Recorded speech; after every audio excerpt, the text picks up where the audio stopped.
Alors, bienvenue tout le monde, bienvenue dans notre nouvelle émission. Je dis notre émission parce que maintenant, on sera deux dans cette émission-là. Elle s'appelle Le Bistrot du spectacle. On va parler toutes les deux avec la personne qui se trouve à ma gauche et à votre droite, qui s'appelle Marthe et qui est une actrice de théâtre. On va parler de tous les thèmes qui tournent autour du spectacle, de la scène. On parlera d'interprétation, de scénographie, de films, de théâtre, de concerts, de musique, de plein de choses. Et pourquoi est-ce qu'on a décidé de l'appeler le bistrot du spectacle? Parce que vous allez interagir avec nous si ça vous intéresse, si vous avez envie de développer des arguments ou de contester nos arguments ou tout simplement nous faire part de votre témoignage. Ce sera des lives, il suffira de nous appeler et on en discutera tous ensemble sur des thèmes précis et vous allez voir absolument passionnant. En tout cas, nous, ça nous passionne et on est très contente de partager les discussions qu'on a au quotidien avec vous. Et vous pourrez aussi, si vous voulez pas forcément nous appeler lors des lives, vous pourrez aussi poser des questions, rebondir en commentaire et comme ça, nous, on pourra intégrer à la vidéo suivante, à l'émission suivante, les sujets que vous nous aurez suggérés ou les remarques que vous allez nous faire sur les sujets abordés. Voilà. Alors, on voulait vous parler aujourd'hui pour cette première émission du bistrot du spectacle. On voulait vous présenter les travaux d'un théoricien russe, un cinéaste russe, qui a théorisé beaucoup de choses, notamment l'effet Kouletchov, parce qu'il s'appelle Kouletchov. Rapidement, mais Marthe nous en parlera beaucoup plus précisément. Son idée, c'est que c'est pas l'interprète qui fait le spectacle, mais c'est le spectateur. Et que le spectateur est actif dans l'interprétation qu'il a quand il est dans le public et qu'il regarde que ce soit un concert ou que ce soit une pièce de théâtre ou un film. Donc c'est lui qui fait le spectacle et c'est lui qui va projeter ses propres émotions. Et pour ça, on va voir comment est-ce que lui, il a théorisé ça, comment est-ce que dans le cinéma, ça prend forme, ça se matérialise, et comment est-ce que nous, on va pouvoir appliquer cette idée au sein de nos métiers, autant sur scène, en tant que chanteur ou en tant qu'acteur ou en tant que comédien, et en quoi ça va enrichir notre jeu. On va parler de tout ça. C'est parti, Marthe, raconte-nous un peu qu'est-ce que c'est que l'effet Kouletchov de façon un peu plus technique et précise. Ok, alors l'expérience que tu vas mettre en post-prod, ouais. En fait, Kouletchov, donc il a filmé un acteur qui était très connu à l'époque pour être un très bon acteur. Il l'a filmé ayant une émotion assez neutre et suite à ce plan, il a superposé différentes images. Donc un coup, il a filmé l'acteur, après il a mis une image d'un bol de soupe, après il a remis la même image de l'acteur face à un enfant mort dans un cercueil et il a remis la même image de l'acteur à laquelle il a fait précéder un plan d'une femme assise sur un divan. Et il a présenté son montage à une... En fait, c'était des acteurs, c'était des comédiens en formation. Donc, il a présenté son film entre guillemets, à ces comédiens-là. Et il a demandé à ces comédiens de dire quelle émotion l'acteur était en train de jouer. Et en fait, à coup sur coup, ils ont dit face au bol de soupe, il est en train de jouer l'envie, la gourmandise. Face à l'enfant mort, il joue la tristesse d'un père. Et face à la femme, il joue le désir, bien sûr. Et en fait, c'était le même plan à chaque fois. Et donc, ce qu'il a voulu prouver, c'est qu'en fait, c'est vraiment le montage qui fait que le spectateur, va projeter les émotions et qui va s'imaginer que le comédien a joué telle ou telle émotion. Mais à l'origine, c'était assez neutre, le jeu de l'acteur. Now, the third way is what one might call pure cinematics, the assembly of film, and how it can be changed to create a different idea. Now we have a close-up. Let me show what he sees. Let's assume he saw a woman holding a baby in her arms. Now we cut back to his reaction to what he sees, and he smiles. Now what is he as a character? He's a kindly man. He's sympathetic. Now, let's take the middle piece of film away, the woman with the child, but leave his two pieces of film as they were. Now we'll put in a piece of film of a girl in a bikini. He looks, girl in a bikini, he smiles. What is he now? a dirty old man. He's no longer the benign gentleman who loves babies. That's the difference. That's what film can do for you. En fait aussi, le spectateur va tirer plus de sens de l'interaction de plans, c'est-à-dire avec des images associatives. Donc c'est vraiment, tout tourne autour du montage. Donc comment est-ce que finalement, c'est le montage ou la mise en scène ou tout le spectacle qu'il y a autour qui va aider à l'interprétation et aider le spectateur à projeter ses propres émotions, sa propre vie intime, et qu'au final l'interprète, et c'est ce qu'on va voir, eh ben, il est moins acteur que ce qu'il pense. Mais ça, on va voir ça. Donc, je t'ai coupé juste pour une petite parenthèse, mais c'est pour vraiment montrer cette idée d'interaction, de plan, et que le sens était tiré de ça. Oui, bah, c'est ça, exactement.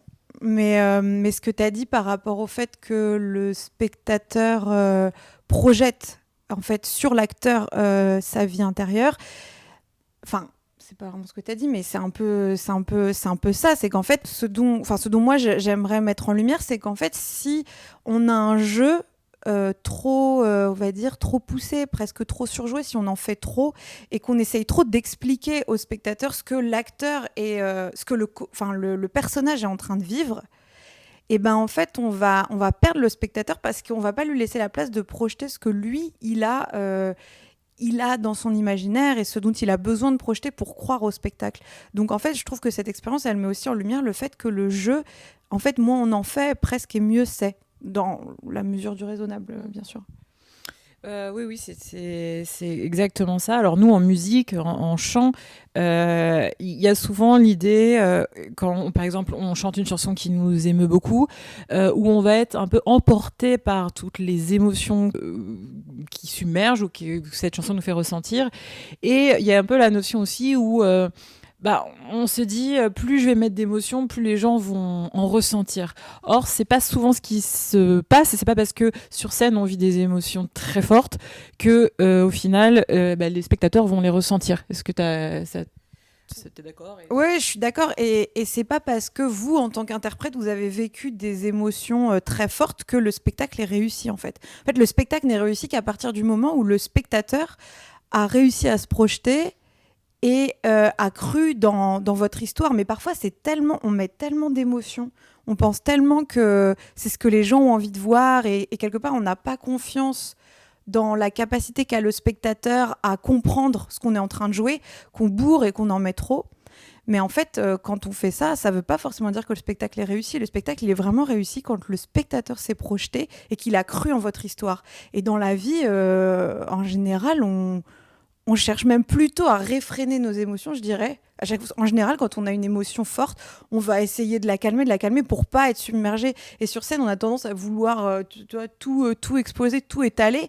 Et en fait, le spectateur, il va avoir... Tout exagéré. Ouais, tout exagéré. Et surtout, on se dit, ah cool, je ressens un truc. Ah là, cool, faut que je le tienne. Allez, trop bien, je ressens un truc. Mais en fait, au final... on se coupe déjà. Déjà, t'es plus dans la situation parce que t'es en train de te dire, ah trop bien, je vis une émotion forte, donc ils vont être avec moi et tout. Alors qu'en fait, non. Et en plus, on s'est coupé du moment, donc on s'est coupé d'eux. Car en fait aussi, le but sur scène, qu'on soit chanteur ou acteur ou comédien, c'est de donner l'illusion que ce que l'on vit est vrai, et qu'il y a cette notion d'instant de vie. Alors en fait, nous, tout notre travail, c'est de faire croire que ce sont des instants de vie. Mais effectivement, il faut que les spectateurs sentent que c'est un instant de vie. Et pour ça, il faut que ce soit très simple d'une certaine façon.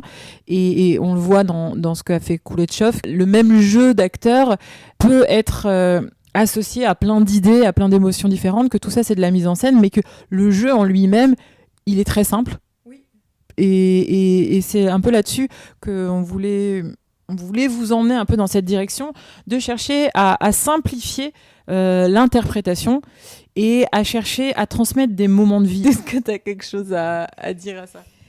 Oui, ce que je voulais dire aussi, c'est que cette expérience, elle met aussi en lumière le fait que vous, en tant qu'interprète, vous n'avez pas toute la responsabilité du spectacle. En fait, tout le spectacle ne repose pas sur vos épaules. Et qu'en fait, le montage au cinéma, bien sûr, fait vraiment énormément. Mais par exemple, pour un chanteur, il va y avoir toute la mise en scène, un chanteur ou un acteur, les lumières, les costumes, la musique aussi. La posture. La posture, évidemment, mais ça, à la limite, on peut imaginer que ça dépend de toi, vu que c'est toi. Mais ce que je veux dire, c'est que tout le spectacle ne repose pas sur vous et que quelque part, ça remet un peu l'ego à sa place. C'est-à-dire, vous ne faites pas le spectacle. Il y a le metteur en scène. En fait, c'est le metteur en scène qui est chargé de guider le spectateur. Voilà, l'émotion du spectateur. Mais vous, en fait, non, vous avez juste à vivre et à laisser la place au spectateur de se projeter et de projeter ce qu'il imagine de vous. Et si on interroge des spectateurs à la fin d'un spectacle de théâtre, par exemple, ils vont pas du tout avoir la même image du méchant, on va dire, entre guillemets, ou de l'héroïne, parce qu'en fait, ils jugent avec leur prisme à eux. Et ce que je voulais ajouter aussi, c'est que quand, en tant qu'interprète, on prend conscience que tout le spectacle ne repose pas sur nos épaules, en fait, ça soulage énormément et on a beaucoup moins de stress, on a beaucoup moins peur parce qu'en fait, nous, notre travail d'interprète, c'est juste à se laisser regarder dans notre intimité, c'est juste à être vivant, à vivre le moment présent et c'est tout. Et en fait, c'est pas nous qui tenons le spectacle à bout de bras et sur nos épaules. Et donc, ça fait qu'on prend beaucoup plus de plaisir enfin, je lève les yeux parce que j'aime pas trop cette expression, mais bon, bref, on se retrouve, c'est beaucoup plus agréable d'être sur scène parce qu'en fait, on est là pour vivre et il faut juste accepter qu'on nous voit vivre dans notre intimité, en fait. Oui, c'est là où on a souvent parlé du côté exhibitionniste du public qui vient voir. Et aussi notre travail d'interprète, je pense, c'est d'essayer de pas, parce que c'est quelque chose qui n'est pas naturel, que les gens nous viennent voir sur scène, voir quelles sont nos émotions en tant que chanteur ou toi également en tant qu'acteur. Et ça nous gêne profondément parce que c'est pas naturel. Et on va, je pense, chercher plein d'autodéfense pour justement se protéger de ça. Or, il faut justement accepter que d'une certaine façon on est là pour ça et on aime qu'on nous regarde, accepter que y a des exhibitionnistes qui nous regardent, accepter la simplicité de nos émotions et pas chercher à en faire trop parce qu'on a toujours l'idée de se dire il faut que j'en fasse trop parce que ça va pas être assez intéressant mais là dès qu'on va chercher à contrôler notre émotion, à contrôler notre interprétation, forcément on sera à côté. La voix, le chemin, la clé, elle est dans la simplicité, dans la spontanéité. Alors je sais que c'est facile à dire mais c'est vraiment ça en fait. Dès que on cherche à expliquer au sein de notre interprétation, à expliquer une émotion, on est à côté. Donc il faut vraiment la provoquer dans le théâtre et dans la situation, mais ça tu vas pouvoir nous en parler mieux. Et nous dans le chant, se laisser complètement guider par la musique et chercher à ressentir et à communiquer. Et à adresser sa chanson au public, à quelqu'un, aux exhibitionnistes. Et je voulais ajouter aussi une chose par rapport à ça.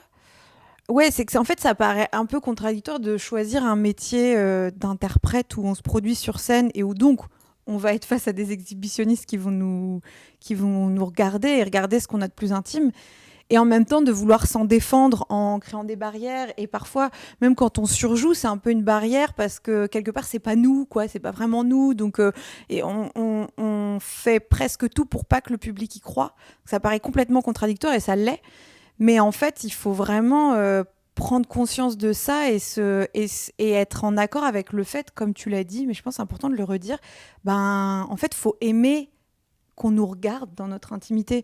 Et peut-être qu'en fait, vous aimez déjà ça, mais que vous l'assumez pas aussi. Il y a des gens qui l'assument très très bien et souvent ils sont bons, hein. Tu sais, ceux qui aiment bien envoyer qu'on les regarde et tout. Ouais, voilà. Mais ils sont très bons sur scène, en fait. Voilà, exactement. Et c'est ce qu'on attend d'eux, en fait. Du moment que c'est pas surjoué, c'est parfait, en fait. Moi, j'aime beaucoup le fait qu'au théâtre, on dise jouer la comédie. Parce que pour moi, le terme jouer, il est hyper important parce qu'en fait, il faut s'amuser, il faut aimer ça, il faut aimer qu'on nous regarde, il faut aimer tromper le public, enfin aimer l'emmener dans une situation, lui faire croire que, et jouer, et vraiment rigoler à ça en fait, qu'il y ait cette part de rigoleur là, qui aime ça en fait. Et s'il n'y a pas cette notion-là... Qui aime leurrer ou... Oui, qui aime leurrer et qui s'amuse un peu. C'est comme quand on fait une blague en fait, parfois on n'arrive pas à la faire parce que tu sais, on rigole déjà parce que tu rigoles déjà avant de dire ta blague parce que tu te dis l'autre il va me croire et ça va être trop drôle. Et c'est un ça, tu vois, pour moi, qu'il faut retrouver et qui fait tout aussi dédramatiser et qui fait qu'on prend plaisir à être vu dans des situations différentes.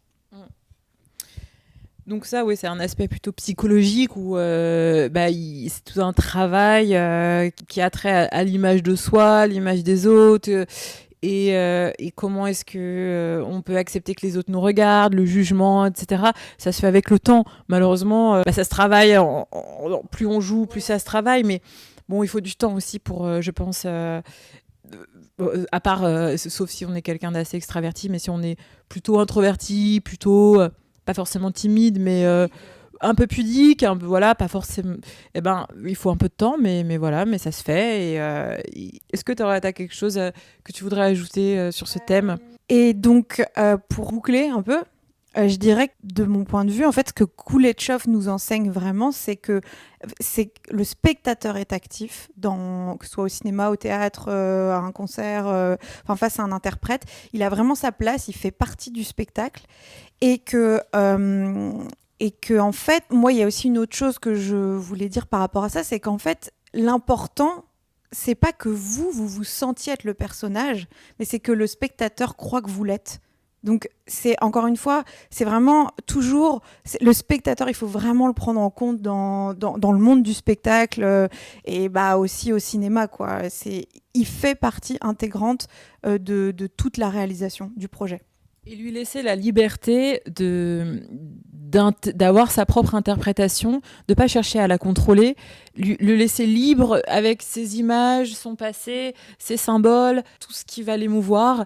Et voilà, au final... Non, et aussi lui faire confiance, en fait. Parce que, voilà, lui faire confiance que c'est pas un demeuré et qu'il va comprendre. Et vous faire confiance aussi qu'en fait, il y a plein de choses qui se lisent sur votre visage, et encore plus au cinéma où il y a le gros plan. Mais il y a plein de choses qui passent dans le trémolo de votre voix, dans un geste, quelque chose que de toute façon vous ne pouvez pas contrôler. Il y a tellement de mouvements qu'on fait de manière inconsciente. Et donc tout ça, le spectateur, il voit absolument tout. Quand on est sur scène, il voit tout. Il le perçoit et il comprend. Donc vous n'avez pas besoin d'en rajouter du moment que vous êtes présent, que vous vivez la scène et que vous êtes en lien avec votre partenaire ou votre public pour les chanteurs. Donc c'est en fait... accepter de faire confiance au spectateur, qu'il a sa part à jouer, et aussi accepter de se faire confiance, c'est-à-dire accepter le fait qu'on n'est pas si important que ça, qu'on n'a pas tant de choses à dire que ça au final, qu'on est une sorte d'instrument et qu'on se sert de nous pour raconter une histoire, mais qu'on n'est pas au sommet de l'histoire. On est un vecteur de cette histoire-là, et que le but, c'est qu'on croit en l'histoire, donc pour sur scène qu'on soit emporté par les émotions de notre musique ou de nos chansons, mais qu'on n'est pas l'espèce de dieu dans l'affaire. En fait, on est un artisan, et plus on aura cette posture humble, plus d'une certaine façon on va croire en ce qu'on fait. Enfin, le spectateur croira en la magie, et la magie s'opérera. Donc voilà, c'était un peu le sens, un peu ce qu'on a tiré de l'enseignement de Kuleshov. En fait, on n'est pas une star, voire même, je suis en train de me dire, la star, c'est plus le public, en fait. Tu vois, c'est lui qui est au centre, c'est lui qu'on a envie de... C'est autour de lui que tout gravite quelque part.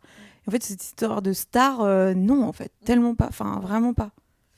Voilà, ça nous conduit dans l'erreur, parce que on en fait trop. Et voilà, accepter qu'au final, plus c'est simple, mieux ce sera, plus ce sera crédible. Et accepter qu'on n'est pas grand-chose, mais il faut juste que techniquement, d'un point de vue, parce que nous, en chant, si on n'a pas une bonne technique, la voix passe pas, et là, c'est dramatique. Notre boulot, c'est juste d'avoir une voix libre, qui nous permet de faire ce qu'on a envie de faire d'un point de vue esthétique, de servir des émotions. Et notre boulot, c'est que ça plaise aussi au public, ce qu'on fait, pas que à nous, d'être vrai, d'être présent et d'être sincère, quoi. Voilà, et de s'adresser à eux. C'est-à-dire que c'est pour eux qu'on le fait, c'est pas pour nous. Donc c'est un peu notre thème et le message qu'on voulait vous faire passer aujourd'hui, de chercher impérativement par tous les biais possibles à se décentrer et à servir le public, car on n'est que des serviteurs. Et voilà. J'ajoute un dernier truc. Je dirais que justement, quand tu dis se décentrer, je pense que quand on on est sur scène et qu'on pense plus à l'effet qu'on est en train de produire ou à l'image qu'on est en train de renvoyer, il y a de fortes chances qu'en fait on soit passé à côté et qu'on n'ait pas emmené les spectateurs avec nous ou pas au point où on aurait pu le faire. Je pense qu'un spectacle, il est réussi quand on n'a pas du tout pensé à nous, on s'est oublié complètement dans le moment présent et dans la situation. Et vraiment, à partir du moment où on se dit je vais dire ça comme ça va faire marrer, etc., en fait, on est à côté. Parce on cherche à faire des effets et puis on n'est pas vrai, en fait. Car notre travail, encore plus le tien, c'est de faire croire que ce que tu vis, ce que tu dis, ce que tu penses est vrai. Donc forcément, tout doit servir aussi cet objectif-là. Et dans une certaine mesure, c'est vrai un peu. Tu vois, parce qu'en fait, que tu vis quand tu le vis vraiment, tu l'as vécu, en fait, tu l'as ressenti. C'est juste que tu as créé toutes les situations pour te mettre dans cet état. Donc, c'est pas la vie qui t'est tombée dessus. C'est, contrairement à la vie, tu vois, c'est juste que tu as choisi de vivre ça à ce moment-là. Mais c'est vrai, en fait. Oui, tu l'as vraiment ressenti. Et là, on est bon. Là, on est dans le vrai, tu vois. Et là, je pense que le spectacle, on peut se dire, je pense que ça a marché. Ouais. C'est toujours le spectateur qui jugera de toute façon si le spectacle a marché ou pas. Oui, c'est ça. C'est le juge ultime et c'est la star ultime au final, le spectateur. Ouais. Donc c'est un peu notre message de cette vidéo. C'est pas nous, les stars. On n'est pas des stars, on est que des serviteurs. On est des petits artisans qui laborieusement cherchons à rendre la chose vraie, la chose belle. Et voilà, c'est notre objectif. Et tout doit servir ça. Tout doit servir comment est-ce que je peux être le plus spontané, comment est-ce que je peux être le plus vrai, comment est-ce que je peux donner l'illusion de la vie, comment est-ce que je peux transmettre des émotions, si on parle plus de chant ou de musique, si des musiciens nous écoutent. Et c'est ça, c'est ça qui doit conduire notre travail, notre quête. Et ce n'est qu'une quête, au final, il n'y a pas d'arrivée. On peut juste être un peu meilleur à mesure que le temps passe.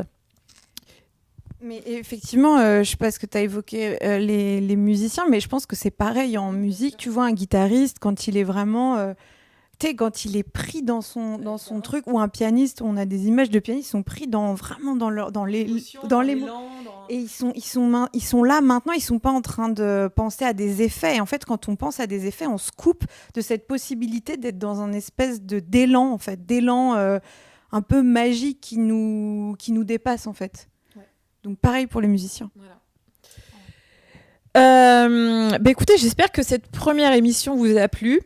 Ça, c'est donc le bistrot du spectacle. Pour les prochaines émissions, vous pourrez nous appeler et on pourra parler de tout ça ensemble. Vous pourrez argumenter si vous n'êtes pas d'accord, parce que parfois on peut dire peut-être des choses qui ne vous plaisent pas ou peut-être des conneries. Et vous nous le dites et puis on en parlera. Et si en revanche vous voulez enrichir tout ça par vos témoignages ou si vous avez plein de choses à nous raconter, nous on sera... c'est ce qu'on attend en fait. On veut essayer de créer une sorte de bistrot en ligne, de revue du spectacle en ligne, avec de l'interaction pour vous rencontrer, pour parler avec vous, pour nourrir nos questions, parce que c'est des questions qui nous occupent, j'ai envie de dire, 80% de nos discussions quand on parle pas de mecs. Ça, je le comprends. Et donc voilà. Donc et aussi, en fait, nous, je veux dire, nous, on prétend pas avoir raison, on réfléchit sur ces sujets tout le temps et on vous fait part de nos réflexions du moment et c'est pour ça qu'on a aussi besoin de vos commentaires et de vos appels, vos interactions, pour faire bouger notre vision des choses et notre vision, notre pensée, la faire évoluer et à la limite, en fait, on est là pour réfléchir ensemble sur ces sujets du spectacle et de l'interprétation. Voilà. Écoutez, on vous salue et on vous donne rendez-vous bientôt pour un bistrot du spectacle avec un thème qui, j'en suis certaine, va énormément vous plaire. À très vite. Ciao. Ciao. Bye.